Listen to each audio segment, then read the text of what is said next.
আসসালামু আলাইকুম। আজ সোমবার ২রা অগ্রহায়ণ ২৫শে জমাদিউল আওয়াল ১৭ নভেম্বর। বাংলাদেশ বেতার, রাজশাহী। স্থানীয় সংবাদ পড়ছি উম্মে সালমা। বিএনপি চেয়ারপারসনের উপদেষ্টা ও সাবেক সংসদ সদস্য হেলালুজ্জামান তালুকদার লালু বলেছেন, শিক্ষার মানোন্নয়নে শিক্ষক, অভিভাবক ও শিক্ষার্থীদের আরও অগ্রণী ভূমিকা পালন করতে হবে। বিগত সময়ে আওয়ামী লীগ সরকার শিক্ষাক্ষেত্রকে ধ্বংসের মুখে ঠেলে দিয়েছে। তিনি গতকাল বগুড়ার গাবতলী, দুর্গাহাটা, ভান্ডারা, পনিরপাড়া, আলানুর দাখিল মাদ্রাসার উদ্যোগে শিক্ষার মান উন্নয়ন ও অভিভাবক সচেতনতার শীর্ষক আলোচনা ও সুধী সমাবেশে প্রধান অতিথির বক্তব্যে এসব কথা বলেন। এ সময় স্থানীয় রাজনৈতিক, সামাজিক ও শিক্ষাঙ্গনের ব্যক্তিবর্গ উপস্থিত ছিলেন। বাংলাদেশ জামায়াতে ইসলামীর কেন্দ্রীয় সহকারী সেক্রেটারি জেনারেল ও রাজশাহী বিশ্ববিদ্যালয়ের সিনেট সদস্য মাওলানা রফিকুল ইসলাম খান বলেছেন, দেশের সকল আন্দোলন সংগ্রামে জীবন ও রক্ত দিয়েছে শ্রমিকেরা। জুলাই বিপ্লবে শহীদের ৮০ ভাগই শ্রমিক মজদুর। গতকাল সিরাজগঞ্জের উল্লাপাড়া উপজেলার শাহজাহানপুর মাঠে বাংলাদেশ শ্রমিক কল্যাণ ফেডারেশনের স্থানীয় শাখা আয়োজিত শ্রমিক সমাবেশে প্রধান অতিথির বক্তব্যে তিনি এসব কথা বলেন। বগুড়া জেলা ইসলামী ফাউন্ডেশনের উদ্যোগে ধুনটে নারী ও শিশু নির্যাতন, যৌতুক ও মানব পাচার প্রতিরোধে আলোচনা সভা অনুষ্ঠিত হয়েছে। গতকাল ধুনট মডেল মসজিদ ও ইসলামিক সাংস্কৃতিক কেন্দ্রে আয়োজিত এ সভায় উপস্থিত ছিলেন ইমাম, মোয়াজ্জেম, শিক্ষক, শিক্ষিকা সহ বিভিন্ন শ্রেণী পেশার মানুষ। উপজেলা ইসলামী ফাউন্ডেশনের ফিল্ড সুপারভাইজার মীর আরিফের সভাপতিত্বে অনুষ্ঠানে প্রধান অতিথির বক্তব্য রাখেন ইসলামিক ফাউন্ডেশনের রাজশাহী বিভাগীয় কার্যালয়ের পরিচালক আব্দুর রাজ্জাক। তিনি বলেন, নারী ও শিশু নির্যাতন, যৌতুক ও মানব পাচার সমাজের জন্য এক গুরুতর হুমকি। পরিবার, সমাজ ও ধর্মীয় নেতাদের সম্মিলিত প্রচেষ্টায় এসব অন্যায় প্রতিরোধ করা সম্ভব। ধর্মীয় মূল্যবোধ ও নৈতিকতা প্রতিষ্ঠার মাধ্যমে সমাজে শান্তি ও স্থিতিশীলতা ফিরিয়ে আনা যায়।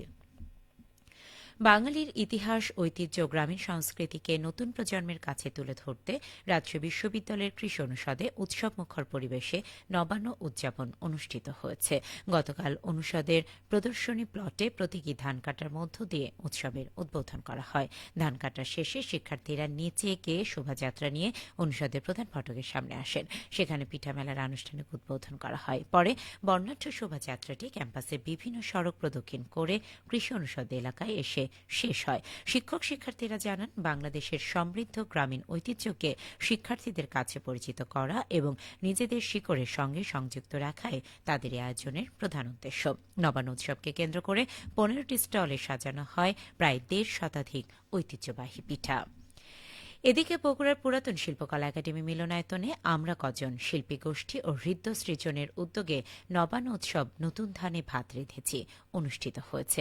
গতকাল সংগঠনের সভাপতি আব্দুল মবিন জিন্নার সভাপতিত্বে আয়োজিত উৎসবে অতিথি শিল্পীদের চিড়া, মুড়ি, মুড়কি, মোয়া, খই ও শীতে পিঠা দিয়ে আপ্যায়ন করা হয়।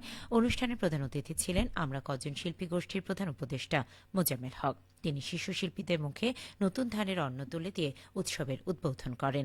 উৎসবে আমরা কজন শিল্পী গোষ্ঠী ও হৃদ্য সৃজনের শিল্পীরা লোকজ সঙ্গীতের সঙ্গে দলীয় নৃত্য পরিবেশন করেন। অনুষ্ঠান শেষে আগত দর্শক ও অতিথিদের নবান্নর খাবার পরিবেশন করা হয়।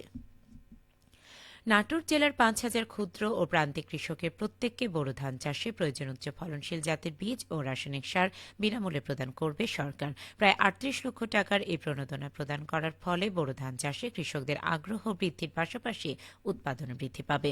কৃষি বিভাগ জানিয়েছে, উপকারভোগী একজন কৃষক ১ বিঘা জমি চাষে প্রয়োজনীয় ৫ কেজি করে বীজ এবং ১০ কেজি করে ডিএপি ও এমওপি সার পাবেন। ইতোমধ্যে প্রণোদনা সংক্রান্ত জেলা কমিটি উপকারভোগী কৃষকদের তালিকা অনুমোদন করেছে। শীঘ্রই জেলা পর্যায়ে প্রণোদনা প্রদান কার্যক্রম শুরু করা হবে। নাটোর কৃষি সম্প্রসারণ বিভাগের উপপরিচালক মোহাম্মদ হাবিবুল ইসলাম খান জানান, কৃষি বিভাগ ও কৃষকের সমন্বিত প্রচেষ্টায় বোরো ধান চাষের কার্যক্রম সফল হবে বলে আশা করা হচ্ছে। সবশেষে আবহাওয়া। আজ সকাল ৬টায় রাজশাহীতে তাপমাত্রা ছিল ১৭.২ ডিগ্রি সেলসিয়াস। এ সময় বাতাসে আর্দ্রতার পরিমাণ ছিল ৯১%। রাজশাহী পার্শ্ববর্তী এলাকায় আজ সূর্যোদয় হয়েছে সকাল ৬টা ২২ এবং সূর্যাস্ত সন্ধে ৫টা ১৭ সংবাদ শেষ হল। আমাদের পরবর্তী স্থানীয় সংবাদ দুপুর ১২টা ১০।